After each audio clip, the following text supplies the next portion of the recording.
પાટણ જિલ્લાના વડા પંથકમાં બિરાજમાન શ્રી જોગણી માતાજીના સ્થાનકના ભુવાજી ચંદુભાઈ રાવળે પવિત્ર ચૈત્ર અને વૈશાખ માસ દરમિયાન રમેલ પેટે તેઓને મળેલ ભેટ સોગાદોની રકમમાંથી રવિવારે શહેરના 3 દરવાજા સ્થિત સધી માતાના સ્થાનકે કેરીના રસનું વિતરણ કર્યું હતું અને આ સેવા કાર્ય કરીને ઉનાળાની ગરમીથી ત્રસ્ત બનેલા સ્વાભાવિક ભક્તોને કેરીના રસનું રસપાન કરાવ્યું હતું અને અનોખા સેવાયજ્ઞની પહેલ કરી હતી। ભુવાજી ચંદુભાઈ રાવળ દ્વારા અંદાજિત 500 થી 700 લીટર કેરીના રસનો આ વિતરણનો લાભ મોટી સંખ્યામાં માઈ ભક્તોએ લીધો હતો।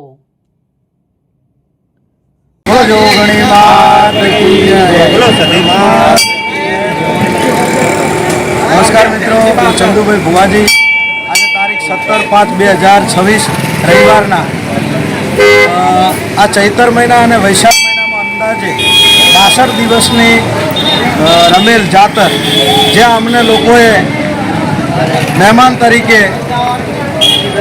ભુવાજી તરીકે બોલાયા અને અમારું સન્માન કર્યું, અમારું સ્વાગત કર્યું અને અમારા પુરસ્કાર રૂપે, પ્રસાદ રૂપે જે કવર આપી અમે આ 2 મહિનાના કવરનું ફંડ એકઠું કરી અને આજે પાટણ મુકામે કેરી રસનું ભાવિક ભક્તોને વિતરણનું આયોજન કર્યું।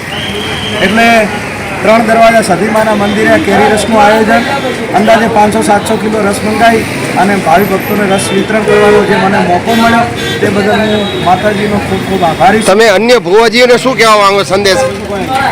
અન્ય ભુવાજીઓ બહુ બધા સેવા કરે છે અને કરશે, પણ આ એક પહેલ એવી કરી કે જેથી કરીને દરેક ભુવા ભક્તોને આવું મનમાં વિચાર આવે અને જે બને ફૂલની પાંખડી આવી ગરમીમાં લોકોની સેવા થાય એવી સૌ પાસે હું આશા રાખીશ। દિગ્નેશ સુથાર સાથે bureau report, today Gujarati news.